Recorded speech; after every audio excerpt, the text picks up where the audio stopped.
नमस्कार दोस्तों। इम्यूनिटी संबंधित बीमारियों के लिए एलोपैथी या अंग्रेजी दवाएं जिन लोगों के अंदर लक्षण है वे इस दवा को दुकान से प्राप्त करें और 5 दिन तक सेवन करें, परंतु अपने डॉक्टर या चिकित्सक के अनुसार।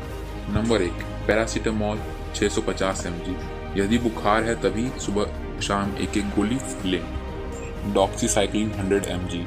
गर्भवती एवं बच्चों को दूध पिलाने वाली महिलाएं तथा 12 वर्ष के कम उम्र के बच्चे इसका सेवन न करें। शाम को एक गोली।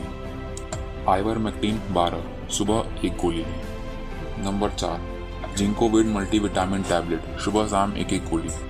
Number 5, vitamin C with zinc, सुबह और शाम एक गोली लें।